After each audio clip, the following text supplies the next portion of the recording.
I wrote an email yesterday for our newsletter. I think it was good. You know how many hours it took me to do that? The ego likes to control. I need to control Jesse's experience of what I write. I need to control these users' experience of what I write. Everybody pick one. Just make one promise that you're going to do slightly differently in the future because of what we learned here. You probably feel so much throughout the day. You have all these thoughts. You have all these angsts. Dude, you got to move. You got to move. If you're in a services business, your product is literally people, so you have to get good at creating those people. All right, I have some topics I want to talk to you about. Here's the number one freaking topic that's on my mind today. I wrote an email yesterday for our newsletter. I think it was good. It did well.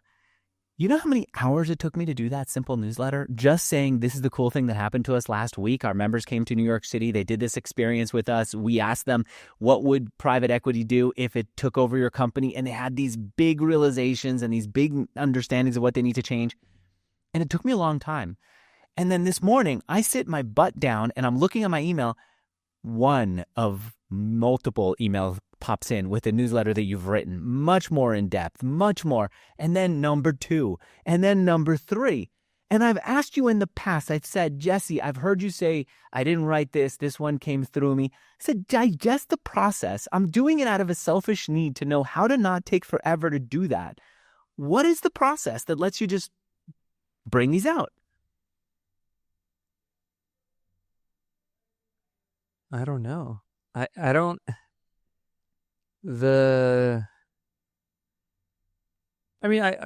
give you a couple tidbits that I think might be valuable. One is like I tell a lot of stories, but I think somewhere along the line in my life, maybe because I did debate and then worked at places like McKinsey where they spend a lot of time on narrative and story, like I just started living in story, essentially.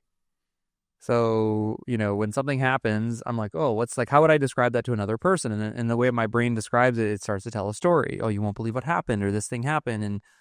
And so I think once you start looking at the whole world that way, you have a countless amount of stories already in your head. And most of those emails that I'm sending are things I've said to people already, or that like they're thoughts I've had. They're it's not the first time they're hitting paper. And so I think that's like, but that's not to say that, well, actually, it is the first time they're hitting paper. It's not the first time they're being said or they're being kind of thought through.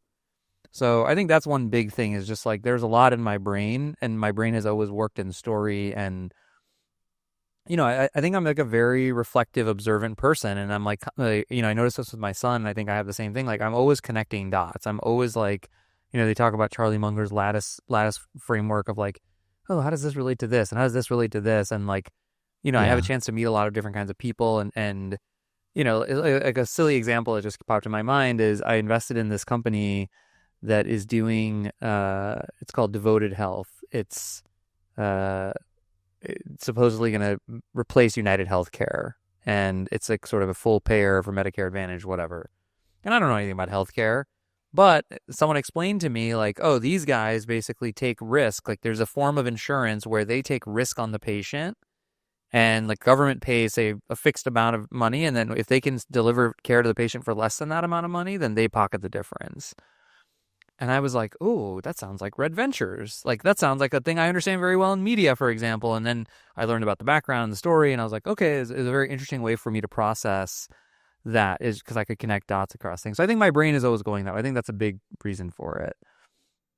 I think the other reason, and I feel like you're like that too to some extent, Andrew, but I think the other big reason, and I think this is more Dave Cashin and spiritual journey stuff, is like the through me is definitely from conscious leadership and from Dave, which is like, let's decide how spiritual you want to get. But if you believe that we are all children of God, of the universe, of the creator, and we have this creativity inside of us, right? Then when we stop, and everyone says like, oh God, what's he saying? It's like, okay, what about flow? Oh yeah, I know flow. I know the feeling of just something is coming through me. Yeah. Like I'm not doing it.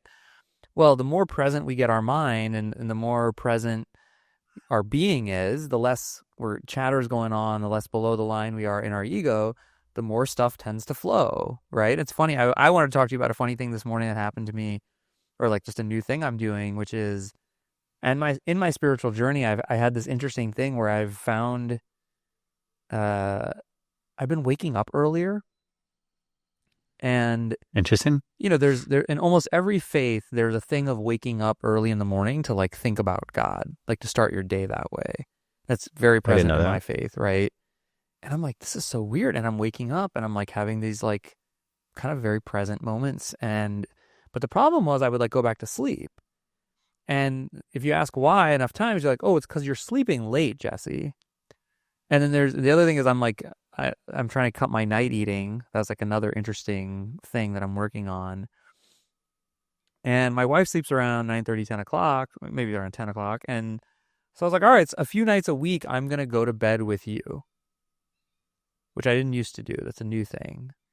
And so I did it a couple days ago, and I've done it 3 days this week so far. Sunday, one night I didn't do it. I don't remember.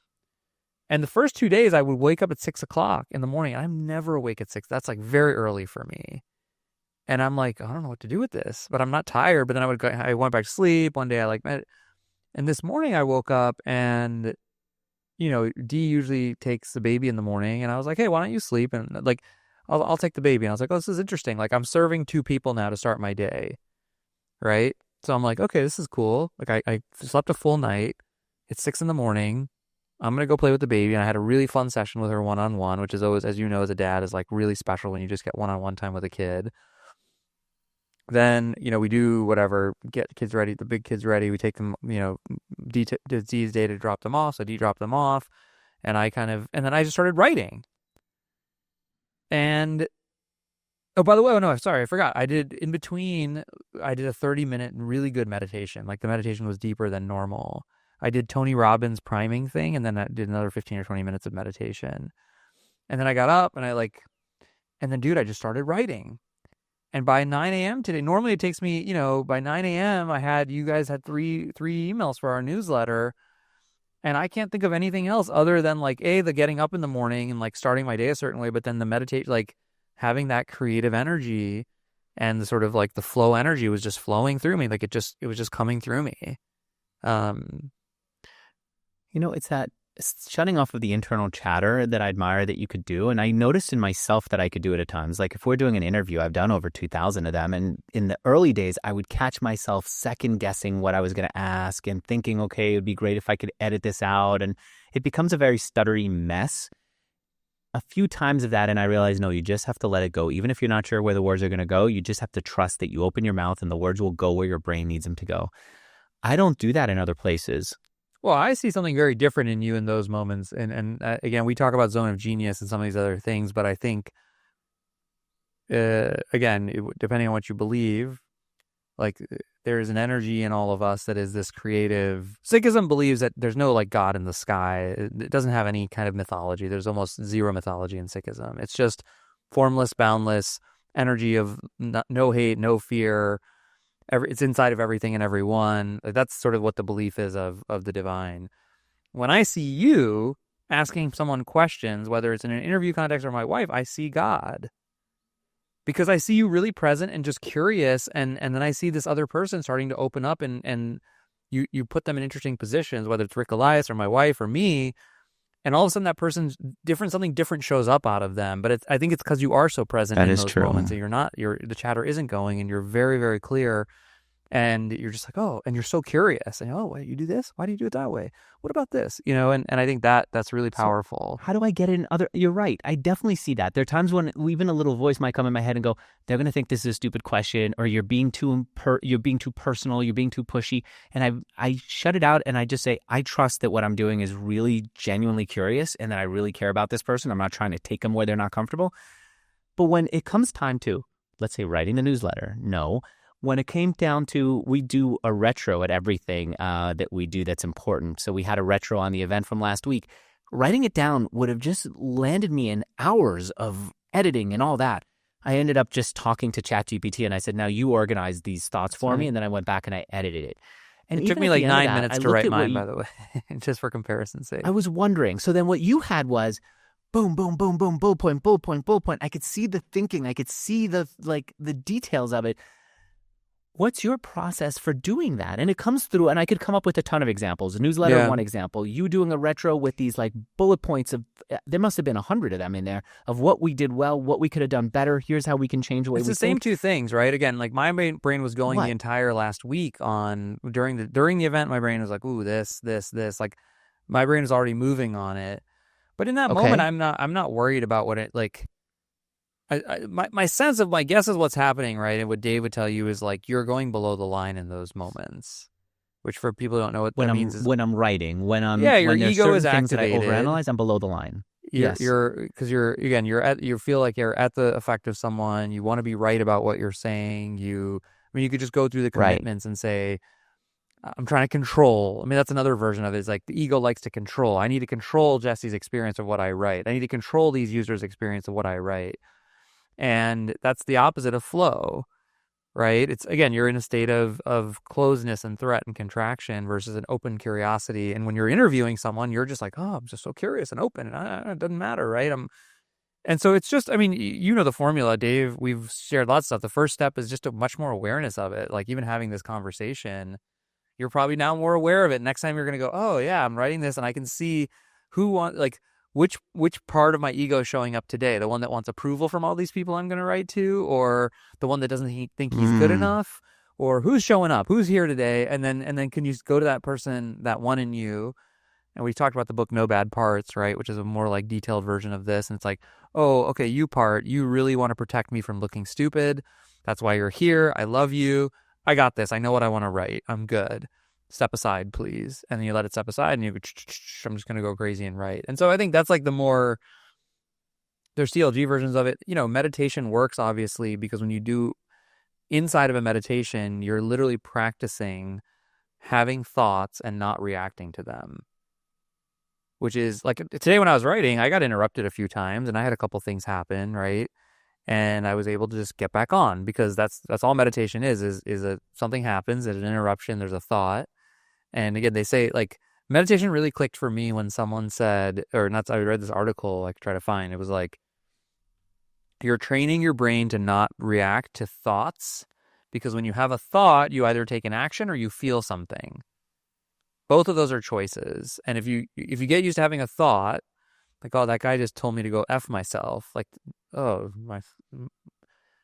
that's a thought. Like, oh, I'm pissed off now all of a sudden. You can just like, oh, that guy told me to go F himself. He must be having a rough day. Like, I'm not mad about that. Like, and so meditation in a regular way gets you prepared throughout the rest of your day because you're going to encounter a lot of stimulus and a lot of thoughts, and then your ability to basically take it in and just decide what to do about it. And by the way, decide could be to punch the guy in the face. It could also be to shrug your shoulders and move on, but you're making a choice. That's why all this stuff is called conscious leadership or conscious parenting, because it's taking the stuff that's usually subconscious and it's bringing it into the conscious. All right. You said you had a couple of things you want to talk about. No, what's one of them? I just want to talk about my schedule today. I was so excited about it. What do you mean? What's exciting you about it? By the way, I have an idea. Since we only get to work with you one day a week, Wednesdays a day, we're getting better at it. I think we need to do a retro at the end of each Wednesday and say, okay, this is our Wednesday. We got time from Jesse. He's talking to our customer, etc. Let's do a retro by text. I really love the culture of retro. You finish something and you just check in with someone. It doesn't even have to be by voice. You could just do a text back and forth. What do you think? And I want to do a retro of this Wednesday. Did we get to use Jesse all the way, but also give him time to go to the bathroom or not? You want to know the next level of that, by the way? Next level of retro? Before we do, let me give you a couple of examples of how retro has been fantastic for us. Like even we just ended up a sales call. We do a retro by text. What did you think of this? What worked? And I like seeing people evaluate it. The other retro that has opened my eyes to the power of retro is I play chess obsessively. And at the end of chess, you get a retro where it tells you this is the move that would have been number one. This is the move that you took. Here's the difference. Awesome. And when you realize, all right, it's not making me a bad chess player to analyze this. It's making me a lot better. Let's just take a moment to do it. Sometimes I just want to go and do something else at the end of a game. No, take the moment. It really helps. I think the best high-performing cultures, the feedback is just, I mean, you think about like a sports team, like they all know they're trying to win the game. They're all playing well together. And it's like, hey, move over to the right a little bit. You're not standing in the right place or whatever. There's a nature of real-time feedback that I think you can really like get rid of the sort of fear around it. and that can be powerful. But the next level of retro is once you do the retro, we haven't started doing this yet with BG, but you can start, which is, does anybody have any requests or promises? So we talked about what went well, what went different. Now, is anybody willing to make the future different? And the future requires either a promise from somebody, it requires a clear agreement. So, and when people first start doing this, they try to resolve every single issue in the retro, and that's not the way you do it. Everyone just pick one or two things that in the future you're promising you're going to do differently, or that you will stand for. So the way we do a retro now is we say, scale of 1 to 10, how would you rate the thing that we just did? Vernon listened to me do a sales call earlier. He gave it an 8 out of 10. The next step is tell me what worked, why you gave it that. And he said, look, you shortened your story. The story of my background and like how we work together has been going too long. And so I shortened it. I pitched it quickly with confidence when we saw that the person was ready to buy, and he gave me a couple of other things. Then the next part of the retro is what would make it a 10? And he pointed out that I'm not asking about people's revenue. And he did in that call. And I noticed, customers do want to tell us where their revenue is now. It gives us a lot of insight into where they are and whether they're a good fit or not. I, Andrew, have not been asking. I like that. The thing that comes to my mind is we have all this. We keep thinking about it. It's making me smarter and better, but we're not implementing every one of these items. And that then becomes, is it a big to-do list where everything that we say at the end of a call we have to go do? Or are we just trying to learn to be better? Well, that's exactly. I mean, again, sometimes people get intimidated by, oh my God, we need to fix all these problems that we're noticing. Right. And to me, what actually works best is if literally for every retro, you took one thing and Vernon took one thing, and you each agreed that you're going to do something differently in the future. And it could be a thing that went well or a thing that didn't go. Hey, I commit, I promise, this is the language, I promise to start asking for revenue in every single sales call going forward. And he says, I promise to do X, Y, and Z. Now what ends up happening is every time you have a call, you have a retro, you have a call, you have a retro, it gets a little better every single time, because there is a lot of retroing that can go on, and I remember doing it a bunch, and then nothing ever. You're just like, why do we keep saying the same thing, and the same thing keeps happening? And then the flip of it again is everyone goes, oh my God, we have to fix everything that we brought up. Neither of those works in my experience. The thing that works is everybody pick one. Just make one promise that you're going to do slightly differently in the future because of what we learned here. And what ends up happening is the pace of change, it just rapidly expands in the business. And that's like a cultural thing that... So my version of that would be to say, okay, if it's asking for revenue questions, I don't want to commit to doing it. I want to add it to whatever document I'm using to guide me. And so I'll just add it as a bullet point within that list. And that's what you're talking about. I promise to add this as an item on the list of a question document and then ask it in every call. Well, because I mean, you want to be mindful of, like, again, if Dave were here, he'd say, well, hold on, you got to be mindful of actually adding the thing, like doing the thing. Adding it to a document is not the same thing as doing it. So if at the end of them, if you just say, hey, any requests and promises, and the requests would sound like, hey, Jesse, will you make sure, join this thing on time? And I might go, yeah, I will, whatever. You can request something from someone else. All right. I think that makes sense. I'm looking at myself in the video. I kind of actually do like the way my hair is looking, and I'm looking fitter. The next step, though, is I need to run more often. It's really difficult. You know what I would love to do? Here, you're the guy who says... You need to? Find your 10 out of 10. Do you need... Here's one of my 10 out of 10s. What is it? Do you need to run? Oh, I really would love to add running back into my life more frequently. And here's the way I would love to do it. When you said that, do you think you were above the line or below the line? When I said I need to run?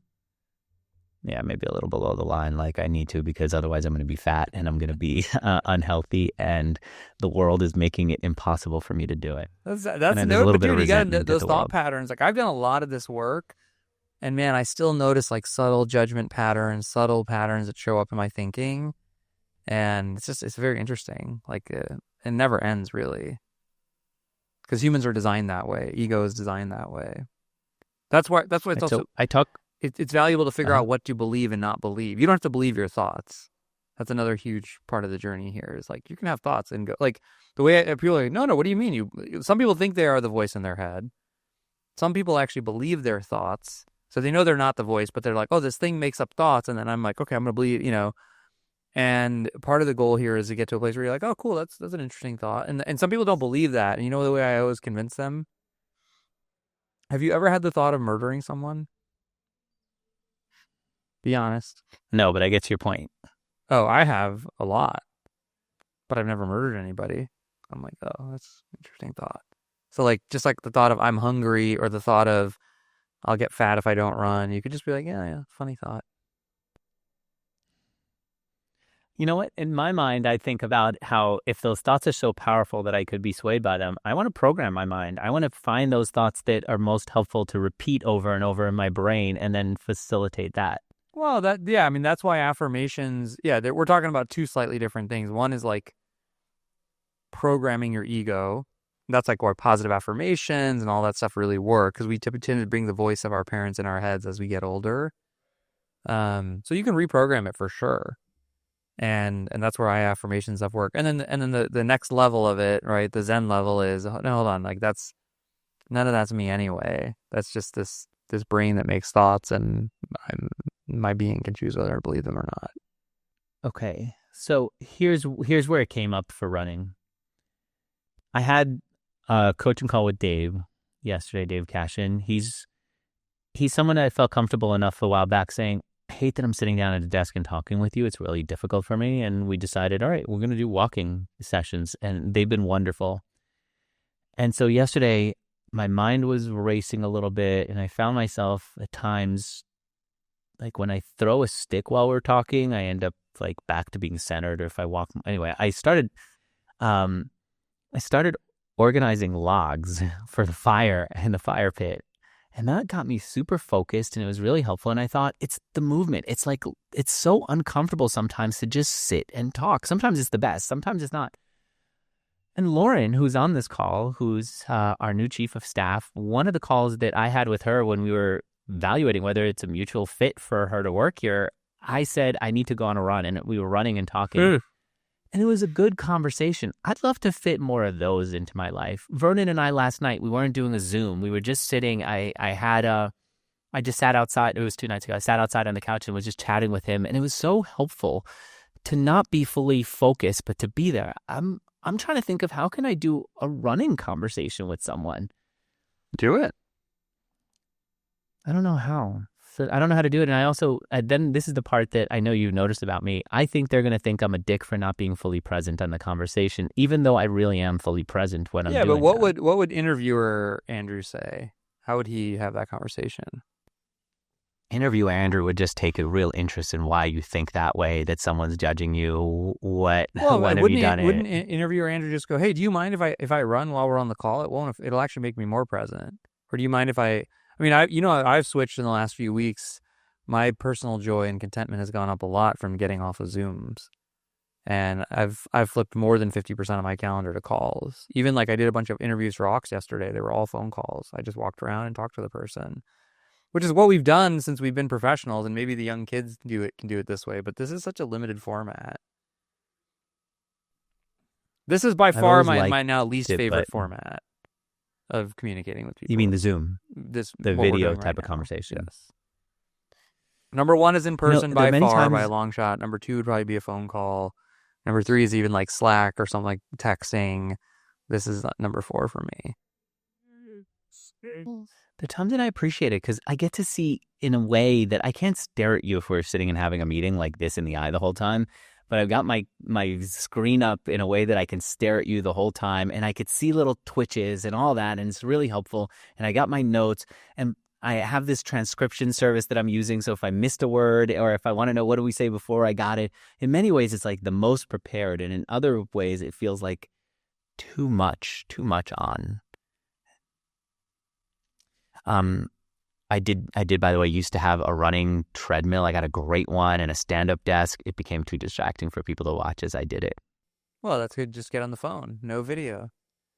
Let me just call you. By the way, one of the reasons that works, just as we're talking about all this spiritual stuff, the other day my son was getting very frustrated with like loading the trunk of the car. And he started, yelling at his sister, and she's getting upset. And first thing I came up to him nicely, and I was like, hey, like, have a seat for a second. And I was like, you have a lot of energy in your body right now. I want you to just go take a lap around the driveway. So I literally just had him run. And he came back, and I was like, how are you feeling now? He's like, I feel better. Because this, like, again, some of it is these things we call emotions, right? The conscious leadership is energy and motion. It's just like you probably feel so much throughout the day. You have all these thoughts, you have all these angsts and all these various things. And it's like, dude, you got to move. You got to move. Like have you seen the CLG way of how you feel a feeling? It's No. so funny and awkward, but I've done it. And I'm surprised Dave hasn't had you do it yet. Has he never asked you, like, if that feeling had a sound to make or a So there's a meditation they have you do, but it's literally like, I feel angry or I feel sad. And it's like, okay, put your attention on that emotion, where's in your body, all this stuff. Then it's like, if you could make a sound or a physical motion that would represent what that feeling feels like, so like the fun one is like joy. Like joy is like, woo, right? And if you just do that, you will feel joy. Like Tony Robbins talks about that. Yeah. It's like, dude, if you just... Oh, interesting. If you go like this right now and tell me if you feel happier. Woohoo! See? I do. And so Yes. similar, so that's like, but then if you're angry or something, like they'll have you growl or they'll have you like stomp your feet or pound your fist. And it's so awkward when you do it, especially with another person. But dude, it's so effective. Like to move anger, oftentimes I'll just sit in my car and I'll just scream and I'll like hit the steering wheel. I'm afraid someone's like looking at me side to side, but it just dissipates when you do that. And sadness, like whimper, like sometimes I make a whimpering sound and it's like, oh, I'm like letting this out. So it's just this energy. Do you feel, as someone who's running a venture studio, awkward that you haven't launched any more companies? Like, what's the point of a venture studio if you're not launching companies? Maybe on some level I do. I always thought of this as like a hold co. I mean, you remember my Ampush from 2009, that deck, right? Where I'm like the Ampush X deck, where you essentially were trying to create this new thing back then, like in 2009 when I was 24.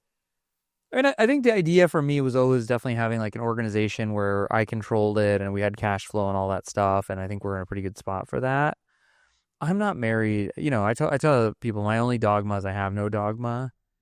Or like, Rick Elias one is like, what got us here won't get us there. So just because it got us here doesn't mean it's going to get us to the next level. And so I don't know. It doesn't really bother me all that much. Like, because I don't think of Gateway X as solely a studio. I think of it as like a holdco that we started businesses to get to, and we may start more and we may not. We may buy companies. Let's see.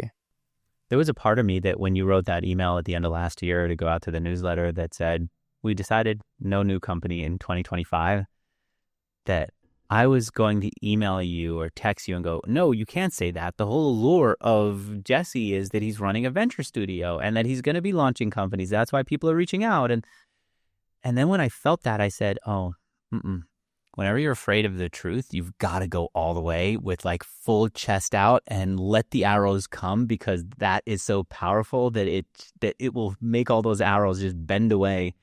And so I thought, all right, this is a dangerous thing that we're saying. And I really love how it's the truth of what you're feeling. And let's see what happens on calls. It's funny how you still had to convince yourself. You have this whole other narrative to convince yourself that it's okay. It's true. There is a part that comes out and says, well, here's the thing that we're doing. Truthfully, what we've been telling people is, you, Jesse, run a venture studio. Our newsletter, the Bootstrap Giants newsletter, is taking what's in the venture studio and exposing it. And yes, that still holds up if you're not running other companies or launching other companies, but it's more sexy if you're launching other companies. Well, to me, it's just more interesting to look at your own thought patterns and process. Yeah. So now that I guess maybe what I did was got defensive. What is it bringing up for you? For me, it got defensive, and I had to explain it to you. It was just nothing. I was like, this is what I'm doing. This is what I feel right now, and I'm going to share it. I was just like, I didn't do any of that future calculation as to how there may be, none of that occurred to me. This is like when I was telling you the other day, my thinking is down 80%. Like, there's a version of me that would have thought a lot about that. And like, oh, but I said I'm building a studio, and to say you're not launching a company means that your studio is not successful. And now with a lot of coaching and all this stuff, I'm like, well, this year I'm not going to do it. One of the companies isn't going well. Like, I think just this concept of living authentically, for me, I was just like, oh, to me, it's got to be interesting. Why aren't you doing it? What have you learned? What's different? That you're saying that's where your head goes. no, nothing occurred to me. I was just like, this is the truth. This is what's happening, and I'm describing it. And that's what I promised you in this news. Like, I'm going to tell you the truth and be authentic and be honest. All right, what about this? Every time you write about unload, you say this failure, this unload that I've got to unload. How are you going to unload it if you keep saying that you want to unload it? What? What do you mean? I mean, if you're saying in the newsletter multiple times, this company didn't work out and I'm trying to unload it, and you almost feel like frustrated that you still own it, doesn't that take away your ability to sell it at a higher price? No, I think, but again, this is all just about, again, how do you get up more and more authentic? And this is a good one actually, because I've struggled with it for Unbloat. Because there is a part of me that's like, ooh, I can like pull one over on someone and get them to pay me money for this business. And then we had a couple conversations, and then I'm like, wait, no, like I need to be authentic with what this is. This didn't work out. There's something there that's worth something with the right person running it. I'm no longer the right person to run it. I've got other things going on, and I want to basically sell it. I want to give it to someone for the debt. Like that's kind of what I just put that out there. And can you see how that might actually be more fruitful for me to get a buyer than the version where I have to like pretend like it's something that it's not? I guess, but then that buyer is going to say, I've seen him talk about this for a few months and he still hasn't sold. I'm here looking to buy it from him. Maybe it'll take more of a loss just to stop having to write about the same thing. A lot of it's control, right? You're trying to control the other person. Can you see that? What's the difference between that and negotiating? Like when you negotiate, wouldn't you want to Negotiating is just standing for my position. For like, if you offered me $1 for Unbloat, I'd say no. If you'd offer me $500K for it, I'd probably still say no. I'd say I like my chances of running it and cash flowing it and paying off the debt. If you offered me all the debt for it, I'd take the deal. If you paid me a little extra, and it's like, it's a little bit of, again, it's just not trying to control versus being authentic and real. And I'm not, obviously, I'm okay selling things and pitching them a certain way, and embellishing, but I think a lot of times it's gotten me into trouble too, because again, you kind of get over your skis on something like that, and especially for something that's not working, I think it's silly to try to put lipstick on a pig. Right. And all negotiation ultimately is negotiation is not deception. What you just asked me isn't negotiation deception, Jesse? Isn't it control? And the answer is it's neither of those two things. It's in fact, the more clarity you have of your position, the better negotiator you are, because you know what you're willing to do and not willing to do. And then it's like a problem solving exercise with the other person. What are you willing to do? Okay, let's find common ground against it. But isn't it also putting your best foot forward, showing the thing that you're selling is the best it could be? In some cases, it is. Like if I was selling Growth Assistant, for sure. In some cases, you just look like a fool if you say, I had a business that was $3 million last year. It's going to be $2 million this year. No one's paying attention to it. It's got a lot of debt. Like it's just being honest about it. And by the way, that's not to say that there's truth inside of it. Like, hey, if you did these 3 things and you have the time and energy to do it, I actually think, I believe that the market's good, the product's good. Like there are lots of positives to like, but the idea of saying, well, this is you like it, you just look stupid, and then people don't trust you, right? Whereas if I say the product is good and here's the things I would do if I had the time and energy, and by the way, it's gone poorly and we have debt, people go, oh wow, I believe this is true. I got one other thought that I want to bring up. This is more of a business question. Through working with you, I've gotten to know a lot of people in the virtual assistant business. There's so many virtual assistant businesses. When's the roll-up coming? Doesn't it make sense to take a bunch of these and say, we are going to roll them all up and we'll put a face on a few businesses? This will be one brand that has virtual assistants all over, right? And yeah, sure. We'll have a sub-brand that is for this type of business, a sub-brand for growth, a sub-brand for email virtual. Why isn't that happening? And why aren't you the person to do that? Let's see. I think, first of all, roll-ups of BPOs are not a new business. They've been happening for 2 decades. Of what? What's a BPO? Business process outsourcing, like a global talent business. Got it. This has been happening for 2 decades. I mean, there's Okay. private equity firms who've done it. Like it's not a new strategy. We love to think everything is new. It's not new at all. And as we've discussed in the past, roll-ups for people listening who they work because there's what, finance people call multiple arbitrage, which is this idea that I can go buy 5 businesses for 4 times EBITDA each if they're 1 to 2 million EBITDA. So say I buy 4 times 4, or 4 times 2 is 8 million, right? And I buy 4 companies for 32 million. But then a 10 million EBITDA business, if I could, put that together and cut some costs and stuff, would trade at 10 times EBITDA. So I could sell it for 100. I can buy it for 32 and sell it for 100. That seems like a great deal, right? So that's why people do roll-ups in the first place. And